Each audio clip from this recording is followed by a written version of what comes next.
उस रात अगर अरुण ने पीछे मुड़कर देख लिया होता तो शायद उसकी जिंदगी वही खत्म हो जाती, क्योंकि जो चीज उसके पीछे खड़ी थी वो इंसान नहीं थी। रात के करीब 10:30 बजे थे। आसमान में काले बादल गरज रहे थे और सुनसान सड़क पर सिर्फ अरुण की बाइक की आवाज गूंज रही थी। लेकिन अचानक उसकी बाइक झटके के साथ बंद हो गई। उसने कई बार स्टार्ट करने की कोशिश की पर हर बार नाकामी हाथ लगी। अब उसके पास कोई और रास्ता नहीं था सिवाय पैदल आगे बढ़ने के। तभी उसकी नज़र सड़क से थोड़ी दूर एक पुराने जर्जर हवेली पर पड़ी, जिसकी टूटी खिड़कियां और झुकी दीवारें साफ बता रही थीं कि वहां सालों से कोई नहीं रहता। लेकिन अजीब बात यह थी कि हवेली के अंदर कहीं से हल्की सी रोशनी आ रही थी, जैसे कोई अब भी वहां मौजूद हो। अरुण के दिल में डर तो था, लेकिन बारिश शुरू हो चुकी थी, इसलिए उसने हिम्मत करके उस हवेली की तरफ कदम बढ़ाए। जैसे ही वह मुख्य दरवाजे तक पहुंचा, दरवाजा खुद ब खुद चर्रर की आवाज के साथ खुल गया। अरुण का गला सूख गया, फिर भी वह अंदर चला गया। हवेली के अंदर एक अजीब सी ठंडक थी, जैसे अचानक तापमान गिर गया हो। दीवारों पर पुराने चित्र लगे थे जिनकी आंखें ऐसा लग रही थी जैसे उसे घूर रही हो। हर कदम पर फर्श से आवाज आती और पूरे घर में गूंज जाती। तभी उसे ऊपर की मंजिल से किसी के धीरे धीरे चलने की आवाज सुनाई दी। अरुण ने सोचा शायद कोई और भी यहाँ है। उसने हिम्मत जुटाई और सीढ़ियों की ओर बढ़ा, लेकिन जैसे ही उसने पहला कदम रखा, पीछे का दरवाजा जोर से बंद हो गया।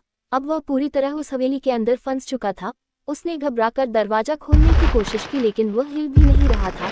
तभी ऊपर से एक औरत की धीमी हंसी सुनाई दी, जो धीरे धीरे तेज होती जा रही थी। अरुण का दिल जोर जोर से धड़कने लगा। वह डरते हुए सीढ़ियां चढ़ने लगा। हर कदम पर ऐसा लगता जैसे कोई उसके पीछे भी चल रहा हो, लेकिन जब वह मुड़कर देखता तो वहां कोई नहीं होता। जैसे ही वह ऊपर पहुंचा, उसे एक कमरा आधा खुला दिखाई दिया। कमरे के अंदर से वही हल्की रोशनी आ रही थी।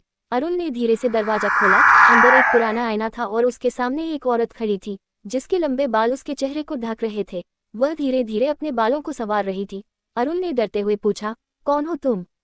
लेकिन उसने कोई जवाब नहीं दिया। बस धीरे धीरे उसने अपना सिर घुमाया और जैसे ही उसका चेहरा दिखाई दिया, अरुण की चीख निकल गई, क्योंकि उसका चेहरा पूरी तरह जला हुआ था और आंखें पूरी तरह काली थीं। अचानक कमरे की लाइट बुझ गई और पूरा हवेली अंधेरे में डूब गई। अब सिर्फ उस औरत की हंसी गूंज रही थी। अरुण भागने के लिए मुड़ा, लेकिन दरवाजा बंद हो चुका था। उसने जोर जोर से दरवाजा पीटना शुरू किया। तभी उसके कंधे पर किसी ने हाथ रखा। उसका शरीर जैसे जम गया। उसने धीरे धीरे पीछे मुड़कर देखा। वही औरत उसके बिल्कुल पीछे खड़ी थी। उसका चेहरा अब और भी डरावना हो चुका था। उसने अरुण के कान के पास आकर फुसफुसाया, तुम भी यहीं रहोगे हमेशा के लिए? अचानक सब कुछ शांत हो गया। अगले दिन सुबह जब लोग उस रास्ते से गुजरे तो उन्होंने देखा कि अरुण की बाइक सड़क पर ही खड़ी थी, लेकिन अरुण का कहीं कोई पता नहीं था। कुछ लोगों ने हिम्मत करके उस हवेली के अंदर जाने की कोशिश की, लेकिन जैसे ही वे अंदर गए, उन्हें दीवार पर एक नया चित्र दिखाई दिया, जिसमें अरुण का चेहरा बना हुआ था और उसकी आंखें ऐसे लग रही थीं जैसे वह मदद के लिए चीख रहा हो। तब से उस हवेली के पास कोई नहीं जाता, क्योंकि कहते हैं कि जो भी वहां जाता है वो कभी वापस नहीं आता। और कभी कभी रात के सन्नाटे में उस हवेली से अब दो आवाजें आती हैं, एक उस औरत की और दूसरी अरुण की, जो अब भी किसी नए शिकार का इंतजार कर रहे हैं। सुबह की पहली किरण के साथ ही गांव में ये खबर आग की तरह फैल गई कि अरुण रहस्यमयी तरीके से गायब हो गया है। उसकी बाइक अब भी उसी सुनसान सड़क पर खड़ी थी, लेकिन उसका कोई निशान नहीं मिला। कुछ लोगों ने इसे साधारण घटना मानकर टाल दिया, लेकिन गांव के बुजुर्गों की आंखों में एक अलग ही डर था, क्योंकि वे उस हवेली के बारे में सब जानते थे। वही हवेली जहां वर्षों पहले एक भयानक हादसा हुआ था और तब से वहां जाने वाला कोई भी इंसान सही सलामत वापस नहीं लौटा। उसी दिन शाम को अरुण का दोस्त रवि यह खबर सुनकर सीधे उस जगह पहुंच गया। उसे यकीन ही नहीं हो रहा था कि अरुण यूं अचानक गायब हो सकता है। वह उसे बचाने के लिए कुछ भी करने को तैयार था। गांव वालों ने उसे बहुत रोका, लेकिन रवि ने किसी की नहीं सुनी और जैसे ही रात गहराने लगी, वो टॉर्च लेकर उस हवेली की ओर बढ़ गया। हवा में अजीब सी सिहरन थी और हर कदम के साथ उसका डर बढ़ता जा रहा था, लेकिन दोस्ती के आगे उसका डर छोटा पड़ गया। जैसे ही वह हवेली के दरवाजे के पास पहुंचा, दरवाजा अपने आप खुल गया। वही चरमराहट, वही ठंडी हवा, जैसे घर उसे पहचानता हो। रवि धीरे धीरे अंदर गया और उसने अरुण को पुकारना शुरू किया। उसकी आवाज खाली दीवारों से टकराकर लौट रही थी। तभी उसे दीवार पर टंगी एक तस्वीर दिखी। उसने टॉर्च की रोशनी उस पर डाली और उसका खून जम गया। वो अरुण की ही तस्वीर थी। वही चेहरा, वही डर से भरी आंखें, जैसे वो अभी भी जिंदा हो और मदद मांग रहा हो। रवि का दिल तेजी से धड़कने लगा, लेकिन उसने हिम्मत नहीं छोड़ी। तभी उसे ऊपर से धीमी धीमी फुसफुसाहट सुनाई दी, जैसे कोई उसका नाम ले रहा हो। रवि, रवि। उसकी रीढ़ में सिहरन दौड़ गई। फिर भी वह सीढ़ियां चढ़ने लगा। हर कदम के साथ वो आवाज और साफ होती जा रही थी, जैसे कोई उसे बुला रहा हो। जैसे ही वह ऊपर पहुंचा, उसे वही कमरा दिखा जिसका दरवाजा आधा खुला था। उसने धीरे से दरवाजा खोला। अंदर वही आईना था, लेकिन इस बार उसके सामने कोई नहीं खड़ा था।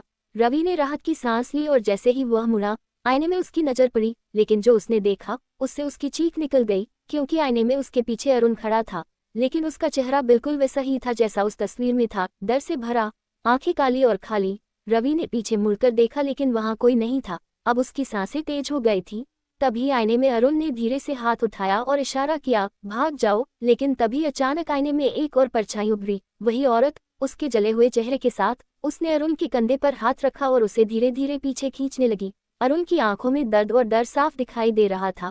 वह जैसे रवि को बचाना चाहता था। तभी कमरे का दरवाजा जोर से बंद हो गया। चारों तरफ अंधेरा छा गया और वही डरावनी हंसी गूंजने लगी। रवि दरवाजा खोलने की कोशिश करने लगा, लेकिन बेकार।